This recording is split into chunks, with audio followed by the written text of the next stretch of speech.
Olá, sou o João Carlos Pérez, sou candidato à Junta de Freguesia de Montijo e Afonsoeiro. Bem-vindos aqui ao podcast da CDU Montijo. Connosco hoje temos o João Antunes e o Alexandre Neves, fazem parte da JCP. E antes de começarmos aqui a nossa conversa, pedi-vos para fazerem uma pequena apresentação, que é para a malta vos conhecer. Eu sou o Alexandre Neves, tenho 25 anos, sou engenheiro de software e membro da JCP. Olá, sou o João Antunes, tenho 22 anos, neste momento sou estudante de mestrado e sou membro da JCP. Muito bem. Membros da JCP, para quem não sabe, JCP é Juventude Comunista Portuguesa. E por falar em juventude, costuma-se dizer, ou vocês de certeza que já ouviram de certeza, que o PCP é um partido só de velhos. Concordam com essa ideia e porque é que decidiram também entrar aqui na JCP? Sim, obviamente não podemos concordar sendo membros da JCP e sabendo o que é a JCP, a dimensão. São mesmo muitos membros da JCP, é a maior juventude partidária e também é a que faz mais, porque é assim, não querendo denegrir muitas outras juventudes, a verdade é que nós estamos no terreno, nós fazemos coisas na rua, nas escolas, nos locais de trabalho e as outras juventudes não fazem nada disso, é só um ponto de transição para os partidos, as outras juventudes. Para os séniores. Pois, exatamente. É tipo como no futebol, tem uns escalões de formação e então estão-se a preparar que é para depois entrar isso, é tipo um estágio. Nós, a JCP tem lutas próprias ao âmbito do secundário, do ensino superior, nos locais de trabalho, pronto, aí já há mais mistura com pessoas mais adultas, mas também tem as suas lutas, mas grandes lutas como a questão das propinas, dos exames nacionais. Agora estamos numa grande luta a tentar que a propina não aumente, porque já o PST e o CDS, o governo, já começam a fazer essa premonição, esse anúncio, e também começam a levantar aquela questão do podem fazer um empréstimo como se faz nos Estados Unidos para pagar a propina, e isso é catastrófico, até porque, falando com qualquer americano, uma das maiores maldições é o pagamento do empréstimo da propina, que dura quase uma vida inteira e nem dá para declarar bancarrota. É o único caso. E então estamos a travar essa luta e muitas outras nas escolas secundárias. A questão das condições da escola. As escolas estão quase todas muito degradadas, praticamente todas. O Montijo é um exemplo disso? O Montijo é um exemplo especial disso. Até porque, e agora é especialmente mau porque com o PRR podia-se ter utilizado fundos que o Montijo estava a precisar à série e não foram utilizados. E com a transferência de competências ainda pior. Pois que o PS aqui no Montijo foi o grande campeão disso, né? Mas mesmo com a transferência de competências, depois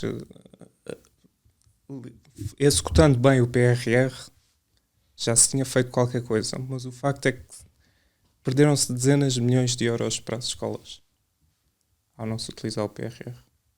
E as escolas estão a abarrotar, estão a precisar de ser reabilitadas, e a solução que se está a propor, que não há uma solução nenhuma, é uns contentores. Felizmente temos contentores. Felizmente temos contentores. Então dizem que são bons os contentores. Tem ar-condicionado, ao início não tinham ar-condicionado, agora já tem. Acho que já metem os contentores distantes uns dos outros, que é para os professores não se ouvirem de um lado para o outro, sim, para não confundirem as matérias. Havia malta que estava a fazer os exames de matemática e metia lá que o Saramago que era um grande escritor, porque ele confundiu-se de um lado para o outro, e portanto estamos bem. E é assim, eu vejo o contentor assim mais como mais um exemplo de como se está a isolar cada vez mais as pessoas e a fomentar cada vez mais o individualismo, e é uma coisa que assusta um bocado. João, falar aqui um bocadinho do teu percurso também na JCP. Eu comecei mais uma vez tocando no assunto que o PCP é só velhos. Não é, porque quando eu estava a sair da universidade, estava a estudar em Faro, e semana sim, semana não, estava lá jovens da JCP a conversar com pessoas, malta jovem, sempre a tratar dos assuntos que a gente tinha na faculdade, que nós tínhamos imensos problemas Por exemplo, eu era um estudante deslocado e nunca tinha havido uma juventude partidária, neste caso a falar, por exemplo, das propinas, que era a mim, que eu já vivia fora, problemas de despesa, tinha alguns problemas com isto. Foi isso um pouco, tocou-me um pouco na altura, depois fui percebendo que a JCP eram imensos jovens que lutavam por uma causa que eu também tinha esses ideais apontados nesses lados, e a parte do ser só velhos, ao final do dia, não é, porque eu estou em ações, sendo com o Alexandre, sendo onde for, e vemos uma camada de jovens muito grande que a gente consegue mexer, que a gente consegue falar com jovens na rua, acaba por demonstrar-nos cá não só uma luta dos jovens, que o partido continua a ter uma base grande, muito forte de jovens, e que somos, ao final do dia, quando falamos com pessoas, quando eu falo com membros da minha família, que dizem nunca vejo juventudes na rua de outros partidos, é sempre, só falam apenas da juventude comunista. Nós é que estamos no terreno e somos dos poucos, se não a única juventude que está neste momento na terreno, e consegue-se ver. Tu estudaste no Algarve, nas últimas legislativas tivemos um resultado catastrófico no Algarve, o Chega ganhou. Viste alguém do Chega nas ruas? Nunca se via a juventude do Chega. Nem arraiais. Como é que eles votam no Chega? Não sei se é o mídia, não sei. É bem estranho, não é? Se calhar é as 7 entrevistas que aparecem no Twitter todos os dias de televisão. Pois, desde janeiro até agora foram mais de 50. Mas aí nesse campo em particular, quando estavas a estudar em Faro, sentiste essa ligação com a juventude comunista portuguesa? É certo que já tinhas também, de alguma forma, a ligação com os ideais e com os valores da CDU e do Partido Comunista, mas isso ainda te deu mais força? Deu, porque é revoltante sair de uma universidade, estar todos os dias a falar com os meus pais sobre despesas, problemas de despesas de dinheiro, e ligas a televisão ou falas com pessoas e ninguém fala de realmente porque é que a gente tem estas despesas, porque é que alugar um quarto custa 400 euros, ou porque é que uma propina, a gente tem que pagar uma propina para poder estudar. Não... Estás a ser simpático, 400 euros. Pois. Estive no Algarve, em Lisboa, nem quero imaginar. Estas coisas, é revoltante. E quando eu saio da faculdade e vejo pessoas da minha idade a querer lutar, a explicar com um baixo assinado para assinar, que realmente demonstram um senso de revolta. Parece que há pessoas que realmente, malta jovem, quer tentar mudar. Não é só cruzar os braços e ok, é a vida, daqui a uns anos estamos melhores. Não é sobre isso. Acho que foi isso que realmente me mexeu quando estava a estudar em Faro. E foi o exemplo conseguido da JCP. Atualmente tivemos este ano a abertura, precisamente, já que estamos nessa parte aí dos estudos e da universidade, um número muito curto de ingressos no ensino superior. Vocês acham que isso se deve muito às dificuldades para entrar no ensino superior ou mais às dificuldades económicas e financeiras? Porque fala-se muito na questão da meritocracia, mas isso nem sequer se põe, porque há aqui patamares completamente diferentes de alunos. Um aluno que, por exemplo, vive em Mirandela, quer vir estudar para Faro, por exemplo, só em termos de despesas, quer de casa, quer de alimentação, quer de deslocação, sem trabalhar, ainda gasta mais do que um ordenado mínimo. Sim, eu para já pegar nessa ideia da meritocracia, porque às vezes há pessoas que acham que o exame nacional serve para isso. E o que é facto é que se uma pessoa tem dinheiro para pagar um explicador, o exame nacional não vai ser um instrumento fidedigno de avaliar só o mérito. Também, se uma pessoa tem mais condições económicas para viver numa casa mais estável, com tempo para estudar, se uma pessoa passa dificuldades, há pessoas que têm dificuldades mesmo com refeições, há crianças, adolescentes no nosso país que às vezes não tomam uma das refeições necessárias no dia. E isso tudo afeta a aprendizagem, o processo de aprendizagem. Muitas vezes a primeira refeição é só na escola. Pois, exatamente, e mesmo isso também está a ser atacado, porque quer-se privatizar tudo. E o exame nacional não é um embuste, e por isso é que a JCP, quando os exames nacionais foram propostos pela primeira vez, porque não existiam de antes, entrava só com as notas do secundário, a JCP estava contra. Agora eles existem, continuamos a lutar contra eles porque eles não são um instrumento de igualdade e de democratização do ensino. A forma de democratizar o ensino é com um investimento público maior. E depois as médias, vamos ver as médias do ensino privado, e há certas escolas que dão 20 a quase tudo, a quase todos os alunos. E há universidades que dizem que o 10 é o 12, já precisamente para aumentar ali essa média, não é? Nas universidades privadas. Portanto, esta questão da meritocracia é um embuste para esconder o facto de que o que se pretende realmente é elitizar o ensino. E um ensino elitizado era o que tínhamos no Estado Novo. E não há benefício nisso, a nível técnico. Porque se elitizas, se uma pessoa vai para um curso só porque tem meios económicos, não quer dizer que depois vá ser uma pessoa capaz de... Ser um bom profissional. Exatamente. Portanto, não há...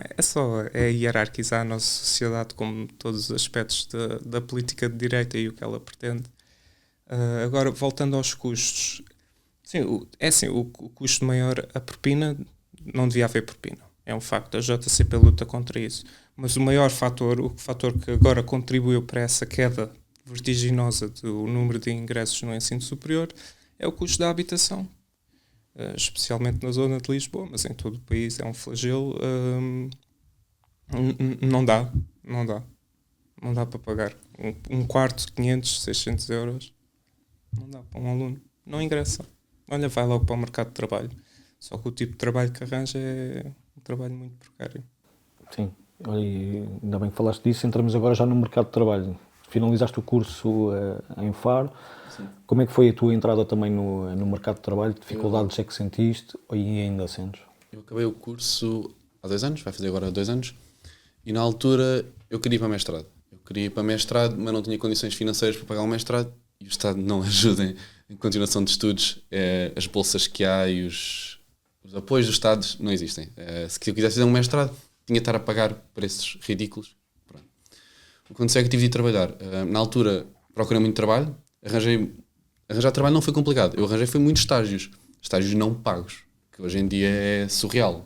Eu quero pagar um mestrado no ano a seguir e não vou estar a estagiar 3 meses para depois no 4º mês dizerem tens algumas hipóteses de ficar. Isto é surreal. Depois entrei nos estágios de IFP, tentei arranjar um estágio de IFP, também não consegui nada, aquilo era já estava fora de prazo. Achas que os estágios é um nível mais suave de escravidão? Completamente, mas é completamente na minha área ainda por cima, em que depois no trabalho que acabei por arranjar eu tinha estagiários e era surreal o que o meu chefe, o patrão acima fazia com os meus estagiários era desumano, porque eles trabalhavam as mesmas horas que eu, chegavam a fazer as mesmas funções que até mesmo eu recebia eles não, é surreal. Mas pronto.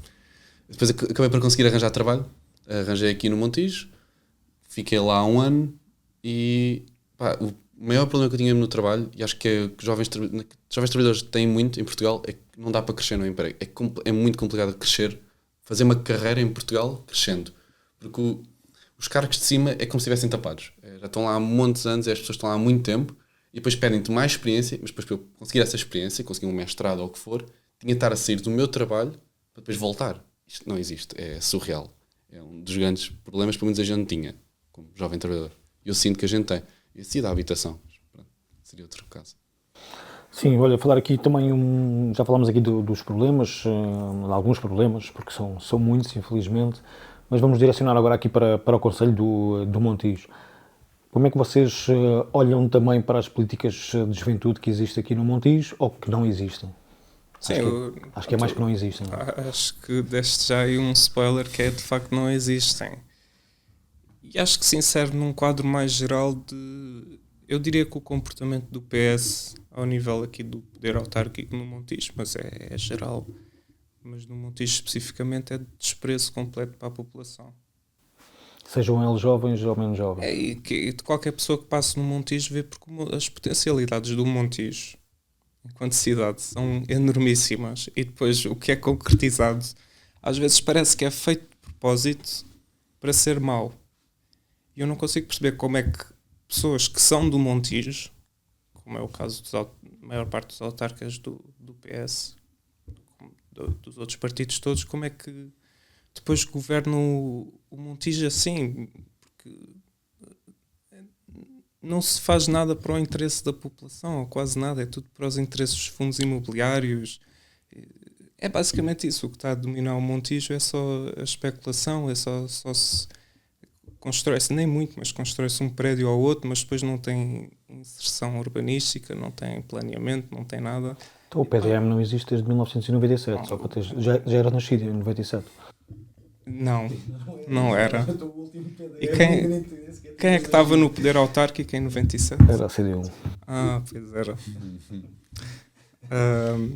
Mas e para os jovens é a mesma coisa. Não há e os poucos espaços públicos que há onde os jovens poderiam conviver, está tudo degradado, está tudo maltratado. Não se faz nada disso. A CDU propôs recentemente aquele parque inclusivo, e a proposta do PS foi ser só para pessoas com mobilidade reduzida, mas ninguém entra. Que é um bocadinho isso era o que eu estava a falar, de dividir, isolar as pessoas, de fazer só coisas muito isoladas em vez de ser... Aquela velha máxima do dividir para reinar. É um bocadinho isso, sim. É mesmo isso. Portanto, uma pessoa de fora, quando chega aqui o Montijo, qual é a perspectiva que tem? Eu sinto que aqui no Montijo, pelo menos neste momento com o PS, somos todos números. Não acho que não somos vistos como pessoas que consigam viver aqui. Porque eu acho que o Montijo tem um potencial incrível. Eu consigo ir do Montijo para Lisboa, consigo meter em Lisboa em 15 minutos. Se eu quisesse fazer algo em Lisboa, um emprego, viver no Montijo para mim seria sempre uma opção incrível. O problema comigo, que realmente eu tenho com o Montijo, é que eu quero ir beber um copo com os amigos, quero ir fazer alguma coisa com os amigos. É quase impossível. Não há... O Montijo não é que esteja às moscas, mas está quase. É muito complicado teres um espaço em que consegues estar, um espaço urbano, um parque, como falaste, algo desse género, com amigos no Montijo. O Montijo não está mesmo, não está, e não parece que vai estar para isso. E vê-se nos passeios, vê-se nas ruas, vê-se, tem mesmo algumas casas que estão a degradar. Eu acho que o Montijo podia ser uma potência gigantesca ao pé de Lisboa, porque os transportes não são maus, as estradas para Lisboa, a conexão não é má. Há essa possibilidade.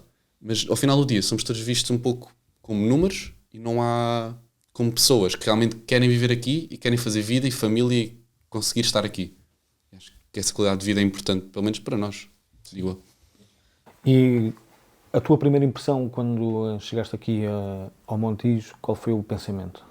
Eu já conhecia bem o Montijo, mas quando comecei a vir para aqui, passar mais tempo aqui, o meu maior problema aqui com o Montijo, e sempre foi a primeira coisa que eu cheguei, foi onde é que eu daqui vou acabar de trabalhar, onde é que eu vou beber um copo com os amigos?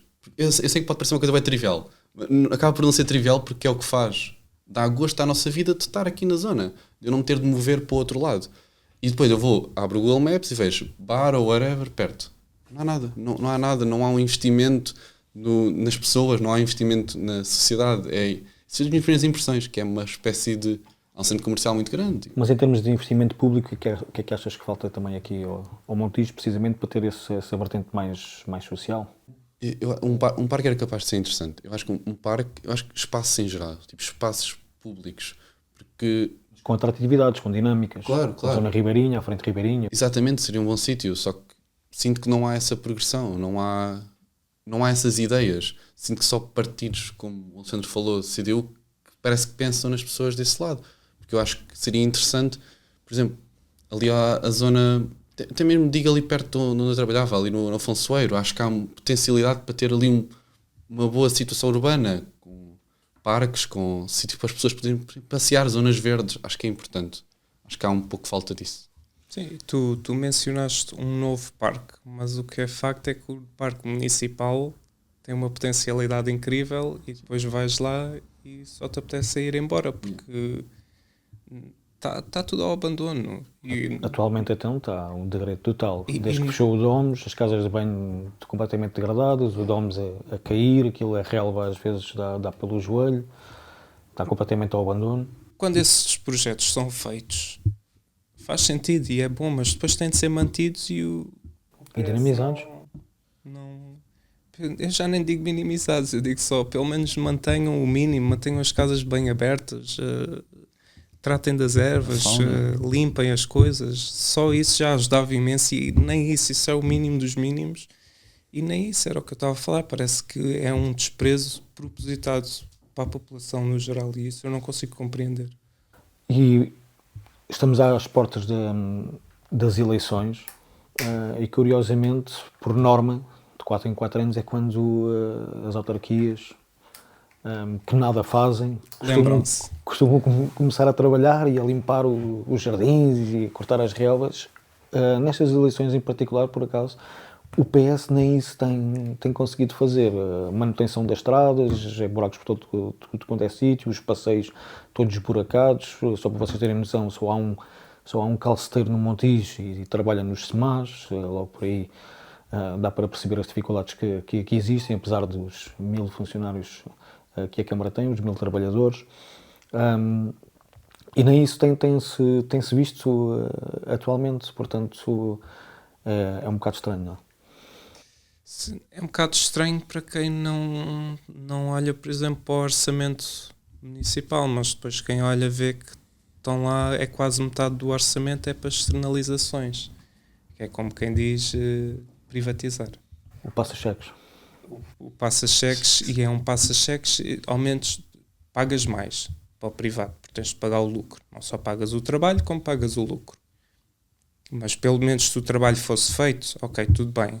Ou fiscalizado. Mas se ao menos vais fazer isso, ao menos fiscaliza, ao menos garante que o trabalho é feito. E nem isso, nós estamos a pagar 21 milhões, penso eu, em externalizações. E o que é que está a ser feito? Mesmo a própria limpeza, a questão das ervas, isso tudo, nada disso é feito. A bancada da CDU levantou recentemente a questão sobre o Centro de Saúde do Afonso Eiro. Foi contratualizada uma obra de reabilitação. E depois vais lá e está buracos no teto, faltam maçanetas nas portas. O ar-condicionado não trabalha. E a justificação da Presidente da Câmara é que isso não estava especificamente no contrato, isso é uma outra coisa, vamos ter que gastar mais dinheiro. Nós estamos a gastar tanto dinheiro para depois o trabalho não ser feito, quando podíamos ter trabalhadores na Câmara que têm uma carreira estável, porque são trabalhadores da Câmara, não estão tão precarizados como os trabalhadores no privado, e que garantias que o trabalho era feito. O trabalhador da Câmara não vai dizer não está no meu contrato arranjar o teto. Não, vai ser feito, é o trabalho que vai ser feito. Mas o PS faz isso, externaliza e depois diz a culpa é do privado, não é nossa. Então, mas tu é que mandaste para o privado as competências. Pronto, outra questão é, por exemplo, as piscinas. Estão a reabilitar as piscinas que foram construídas durante a CDU, que foi uma contrapartida da CDU com o privado que desenvolveu aquela urbanização ali, mas era para a altura, as piscinas eram para aquela altura, já não se adequam à população do Montijo e às necessidades. Proposta da CDU perante a proposta do PS de 3 milhões, não, na altura era 3 milhões e meio, acho eu, de euros. Agora já vai em 4 porque surgem mais coisas. Só para construir umas piscinas novas, assim fácil. Isso foi o que a bancada da CDU disse na altura. Porque é que estão a propor esta quantia de dinheiro para reabilitar as piscinas quando se pode construir umas novas, maiores, que se adequem à população? O PS na altura disse, não, vamos seguir em frente com isto, e agora o próprio PS já vem a dizer que realmente devia-se ter construído umas piscinas novas, mas que as boas decisões só se sabem se são boas ou mais depois de serem tomadas. Esta é a perspectiva do PS. É que não há conhecimento técnico, não dá para prever nada, estamos todos a viajar na maionese, como se costuma dizer, e só depois de acontecer é que sabe se as decisões são boas ou más. Não, as decisões sabem se são boas ou más antes de serem tomadas. Se forem baseadas em estudos científicos, nos factos, na razão, lógica, é uma boa decisão. Nas necessidades das populações, quando a população também intervém e é ativa e também tem uma palavra a dizer sobre isso. Mas o PS não é essa a perspectiva do PS, infelizmente. Vou falar aqui um bocadinho, vocês são pela primeira vez candidatos aqui pela CDU no Montijo. Como é que tem sido este vosso percurso? Como é que têm sentido também o facto de estarem agora a abordar de uma forma mais ativa, mais interventiva, também aqui na questão das autárquicas de 2025? É assim, eu posso falar um bocadinho da campanha. Eu acho que é muito interessante, porque às vezes as pessoas queixam. Eu e o João andámos aí à noite, durante horas, a distribuir a carta de apresentação do candidato à presidência da Câmara. Funciona, tu viste, depois os colegas meus vieram falar que a gente... Já ao próprio Luís também já mandaram mensagem a dizer, Mas é uma coisa que demora porque nós temos de ser nós, tem de ser a militância dos partidos da CDU a fazer essas coisas, porque nós Não pagamos ao CTT. não pagamos ao CTT porque não temos esse dinheiro, porque ninguém nos dá E essa porque também não quantia faz de dinheiro. sentido, mano. É muito mais fixe nós estarmos a fazer. E é muito mais para a pelo menos militância, gosto. para a atividade Pelo menos política, sim. Gosto, yeah. E cria-se ligações, tipo, tem-se conversas Sim, produtivas. exatamente. Mas o meu ponto Por exemplo, fundamental é... o senhor que trabalha nos Correios e vai distribuir o panfleto de outro partido qualquer, não vai entregar à pessoa e dizer, olha, este é o candidato, entrega e vai-se embora. Nós temos algumas conversas dessas, se bem que como trabalhamos durante o dia, vamos mais à noite, não dá tanto, mas surgem algumas conversas. Mas o meu ponto fundamental é, os partidos da CDU tomam uma opção de classe, que é não serem financiados pelos grandes grupos económicos. E, portanto, também não temos o dinheiro que os outros partidos que tomam a outra opção de classe têm. Eu também recebi cartas de apresentação de outros partidos, mas eu sei que foi lá um trabalhador do CTT colocar na minha caixa de correio. E também sei os custos que isso tem, na ordem dos milhares de euros. Como os CTT são privados, se calhar já é colaborador, já não é trabalhador. Um colaborador. É claro. Tá. E depois está na moda, colaboradores, freelancers, estagiários, mas isto tudo para acabar num escravo. Sim, mas isso não pega muito, sinceramente. Acho que não engana muita gente. Os próprios trabalhadores sabem que eles é que são os trabalhadores e que depois o patrão está do outro lado. Mas e as conversas aí que tiveram com as pessoas? Sim, as pessoas têm interesse, porque também as pessoas são muito desiludidas com o PS. Têm muito interesse na CDU. O nosso candidato à presidência da Câmara é uma pessoa muito competente. Já foi presidente de Câmara noutra Câmara e fez um trabalho extraordinário. Nos outros órgãos autárquicos também temos candidatos fenomenais. O nosso candidato à Assembleia de Freguesia, à cabeça de lista, não é assim é uma peça, mas Está aqui. mas é Verdade, olha. Mas é um grande eu candidato. Sou eu o candidato à Junta de Freguesia do Montijo e Afonso Alves. mas nós temos umas listas fenomenais. Estamos a dar o nosso melhor. Eu vou-te dizer, sinceramente, até eu fiquei um bocadinho surpreso. Sabia que nós íamos desenvolver esse trabalho de contactos e de pessoas que eventualmente até vieram ter, pelo menos comigo, para aderirem precisamente às listas e serem candidatos também pela CDU, e isso aí é de facto extraordinário quando são as próprias pessoas a quererem se envolver e a darem esse primeiro passo sem nós termos que também dar esse passo para as pessoas aceitarem o nosso convite. E confesso que até fiquei um bocadinho surpreso e admirado com a quantidade de boas pessoas que temos em todas as listas, e isso é de facto louvável.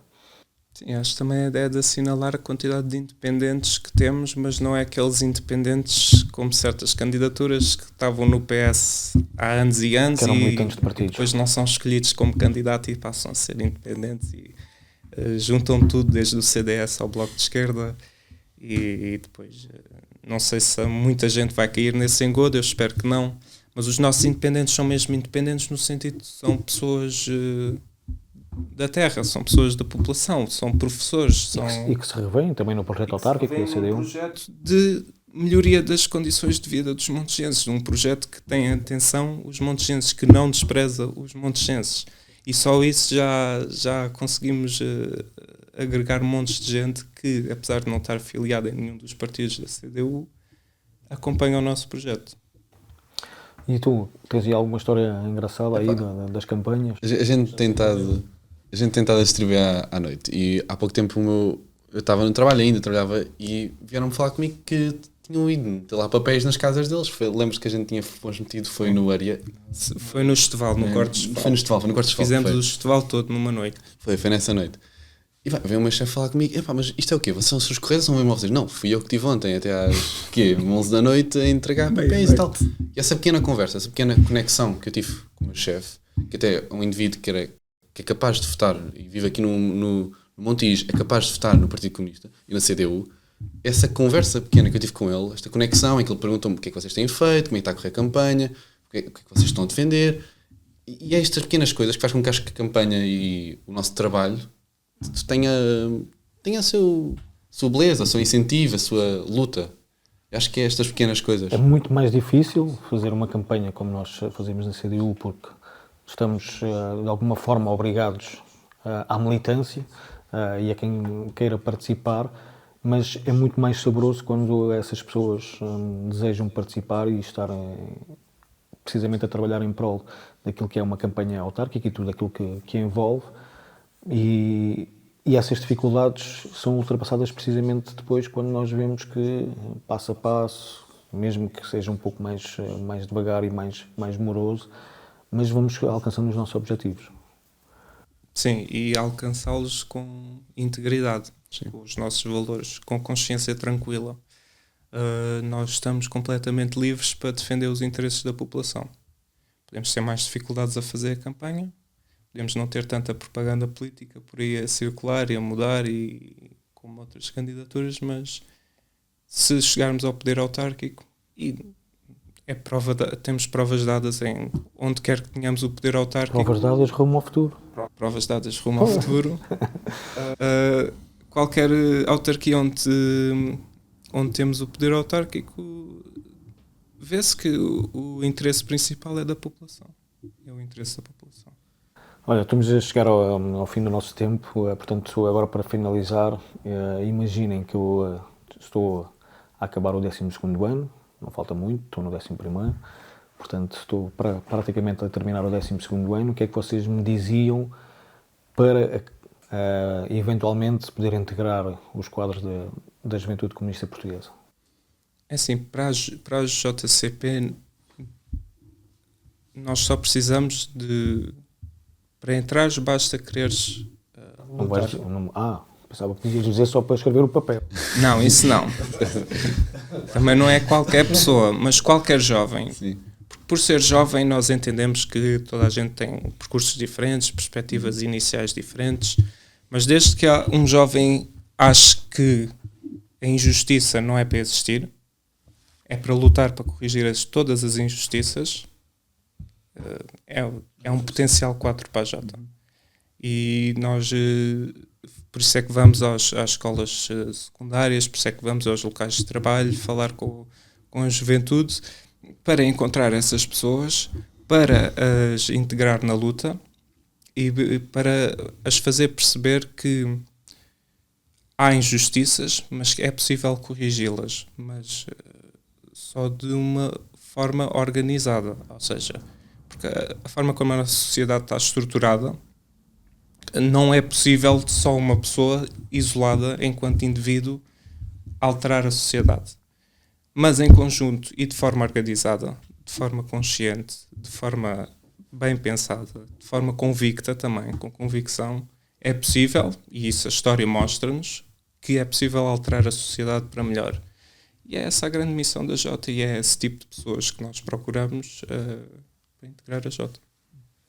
Por isso podes deixar aí o convite para a malta entrar na JCP, se quiser. Sim, convidamos toda a gente que tem interesse. A Juventude Comunista Portuguesa está nas redes sociais todas, temos um site, podem aderir online, podem vir ter connosco, se nos virem na rua, nós que estamos frequentemente na rua, abordem-nos, perguntem, não têm logo que aderir, podem só... Nós temos imensa gente que também não está na Jota, mas que participa nas atividades, portanto estamos completamente disponíveis para tudo, mesmo que não concordem ou que achem que não concordam connosco politicamente, mas tenham interesse em ter uma conversa, venham, nós adoramos conversar, debater, falar sobre tudo, estamos completamente abertos. Adiram à JCP. Muito bem. Isso é quase aqueles anúncios do tempo de antena, quase. Vai, João, também tens aí tempo de antena para isso. Eu só queria tocar num ponto que o Alexandre disse, que acho que nós, quando jovens hoje em dia na nossa sociedade, no nosso cotidiano que a gente vive, a gente sente-se muito sozinhos, que é a luta, a gente às vezes sente que é só nós. E às vezes ver pessoas na rua, como nós, da Juventude da JCP, que temos os mesmos problemas que vocês. Exatamente. A gente acaba de partilhar a mesma ideia. Foi o meu caso e foi o caso de outros colegas meus que conheço, que neste momento estão na JCP, com quem eu já falei, que agora inseri na JCP. São esse tipo de pessoas, quando a gente vê que não está sozinho numa luta, e sinto que há mais pessoas que estão juntos, que partilham os mesmos ideais, as mesmas coisas que a gente está contra, a gente vê que há um sentido de união, e é assim que conseguimos não só aderir com mais pessoas e juntar uma união para continuar e progredir à frente com a luta neste caso. Olha, e para terminar, desse lado mais emocional, o que é que vocês realmente sentem quando sentem esse espírito de união e conseguem concretizar uma das vossas lutas? Qual é que é o vosso sentimento, mas mais em termos emocionais, aquilo pessoalmente, o que é que vocês sentem? Eu acho que a luta dá muito trabalho e é exaustivo. Mas depois, quando consegues a conquista, é um sentimento assim de não só de alívio, de satisfação, mas também de ficas logo com energia para mais. Queres, ok, vamos agora lutar mais. Queres, é emocionante, é assim, é uma coisa que só quem está lá é que consegue explicar, porque não estamos só a fazer uma conquista para nós, enquanto indivíduos, estamos a fazer uma conquista para o grupo, e o ser humano é um ser social. E nós conseguirmos melhorar a vida de nós, mas dos nossos amigos também, etc, etc, é um sentimento que não tem explicação. Tipo, para terminar, qual é que era o apelo que vocês faziam aos jovens do Montijo para votar na CDU nestas autárquicas? É assim, nós por acaso estivemos também a distribuir propaganda política e falámos com os jovens e rapidamente os convencemos a votar na CDU. Não só pelos candidatos que temos, mas também pelo projeto. Eu acho que enquanto jovens nós temos ainda um futuro imenso pela frente. Ainda temos tudo em aberto, a não ser que nos fechem tudo. E o que o PS e os outros partidos que estão à direita do PS, que vão governar essencialmente da mesma forma, que é privatizar mais tudo para os grandes grupos económicos, etc, etc. Isso vai fechar imensas portas ao futuro da juventude. E a CDU é a única candidatura no Montijo que diz não, as portas são para abrir. As possibilidades... Porque o Montijo é uma cidade de portas abertas, não é? Portas abertas não devia ser, mas eu acho que não é. Isso era o grande lema do PS. Sim, pois, mas Montijo, cidade de portas abertas. Como tudo no PS é só aldrabice, é só para enganar a população, e acho que a população finalmente já está a perceber que o PS não está do lado da população. Mas não acreditas nestas novas ideias? Novos protagonistas? Não, eu acho que até podem ter novas ideias, mas são igualmente péssimas. E os novos protagonistas, se calhar, até são, mas também são igualmente péssimos. Porque, no fundo, o PS é um projeto político. Não é o candidato. Não é, isto foi mau, mas foi por causa daquele presidente. Ou não sei o quê. Não, é o projeto político. E é o que eu estava a dizer, é a opção de classe. Eles estão de um lado da trincheira, nós estamos do outro. Ponto final. E para a juventude é o mesmo.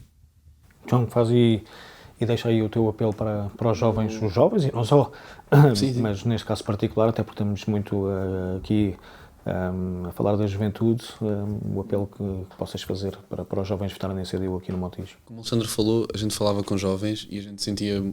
Um jovem hoje em dia no Montijo não pode sentir-se preso, não pode sentir-se dentro de uma caixinha. Vocês também não sentem que os jovens estão muito afastados daquilo que é a política também e da realidade é a alienação política? E hoje em dia os jovens vão muito pelos mídias, pelos que veem, pelos outros que falam e assim. Exatamente.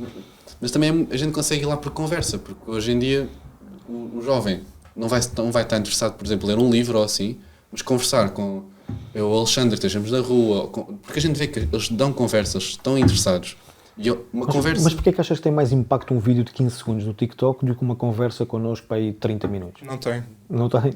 Não. A questão é que quando vão por aí é porque não estão a levar a política a sério. Mas isso é culpa dos partidos que as televisões, os meios de comunicação social disseram que eram os partidos sérios. Os partidos da política séria, os partidos moderados. O PS e o PSD são os partidos moderados, os partidos sensatos. E depois o que eles fazem é arruinar a vida das pessoas ao longo de 50 anos, é o que têm feito. Não há uma única coisa. Em Portugal, habitação, saúde, educação, está tudo completamente degradado. Está bem, mas agora que disseste isso, agora já vão-te dizer, então, mas vocês estiveram lá na Geringonça. Nós, os partidos da CDU deram fizeram um acordo parlamentar para formar governo do PS, porque ou se formava governo do PS ou se formava governo do PSD. Ponto final. Isso não é... E o PS naqueles primeiros anos esteve ali... Assim, não foi nada de espetacular, mas fez-se grandes coisas, que foi o PCP e os Verdes que impulsionaram o passe intermodal, os manuais escolares... As creches gratuitas. Mas é assim. São tudo propostas do PCP na altura e que as pessoas nem sequer têm noção que foi Não o sabem PCP. porque o PS, como tem muito mais jeito para a propaganda, Pós-mídia. e o PS fez uma coisa com o passe intermodal, que é estar sempre contra nas reuniões, em privado, mas assim que foi forçado a aceitar, saiu para as televisões a dizer vamos fazer isso é uma isto, proposta é muito do bom. PS. Isso lembra-me uma situação que o Mário Soares fez em 75 com a nacionalização da banca, que era contra, sempre contra, em privado. Depois no dia a seguir vai para a Barreira dizer nós temos é que nacionalizar isto tudo, bora. Porque é assim, é a aldrabice, está assente na aldrabice e por isso é que a política não é levada a sério e depois é que vão para as macacadas, como chega, que é macacadas, o que o André Ventura faz. Os jovens consomem isso tudo. Os jovens, um TikTok 15 segundos para eles, achar que aquilo é política, ao consumir aquilo acham que estão na política. E que aquilo é uma verdade absoluta. Exatamente. E é aí que a gente tem de fazer a nossa parte, é aí que a gente tem de ir para a rua, é aí que a gente tem de publicar este tipo de conteúdo, partilhar este tipo de conteúdo, para chegar lá, para fazer a ponte. Mas não acham que atualmente a luta da esquerda está muito mais difícil de fazer porque tiveram que enverdar aqui por uma série de lutas completamente distintas e, pelo contrário, por exemplo, os vídeos do TikTok da direita que têm um impacto maior porque basta só dizer os bombeiros foram criados por imagens da inteligência artificial. Bombeiros imigrantes. O não sei quê, fizemos isto e fizemos o outro. Ou seja, a questão dos direitos das mulheres, dos direitos da comunidade LGBT. Ou seja, tu quando vais lutar por isso tudo, tens aqui uma série de frentes em que eles bastam só dizer que isto não funciona, isto não é assim, isto é mau, isto é mentira, isto é verdade. E tu tens aqui uma série de frentes para lutar que para depois desmistificar isso perante as pessoas leva muito mais tempo do que os vídeos de 15 segundos. Assim, os reacionários têm um trabalho de casa muito mais fácil por várias questões. Primeiro porque estão do lado da classe dominante. Têm a ajuda toda, o dinheiro todo do mundo, os meios de propaganda todos, as redes sociais são um exemplo ótimo, mas as televisões e a rádio também. E depois tem outra coisa que é, apelam às concepções que já existem. Não estão a tentar criar nada de novo. No máximo estão a tentar regredir para um passado ainda pior. E nem sequer apresentam propostas. Basta só dizer que isto é assim ou que é assado. E depois apelam aos piores instintos das pessoas, porque também, como eu estava a dizer, a vida das pessoas tem-se degradado de tal forma que as pessoas estão frustradas, estão desiludidas, estão pessimistas e depois há aquela solução fácil que não é solução nenhuma, que só vai continuar o mesmo percurso de degradação da vida das pessoas. E nós temos um projeto para mudar a nossa sociedade e obviamente que é mais difícil vendê-lo e estamos com imensa propaganda contra nós, etc, mas temos uma coisa do nosso lado que os outros não têm, que é a realidade, a justiça, a verdade, a humanidade. E mais cedo ou mais tarde vão-nos dar razão.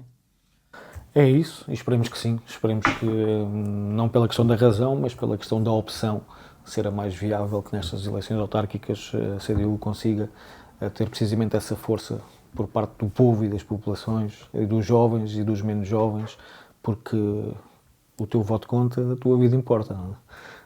Por isso, obrigadinho, valeu, anos, JCP, aí, força nas lutas, consigam progredir precisamente nisso que é a vossa luta, não só para a juventude, mas acima de tudo para uma sociedade melhor. Sim. Podcast CDU Montijo, hoje com 2 jovens da JCP, e já sabem, dia 12 de outubro, está lá, cruzinha, onde diz CDU, Coligação Democrática Unitária. PCP-PEV. PCP-PEV. Foice e martelo com o girassol ao lado. O girassol ao lado, não esqueçam. Obrigado.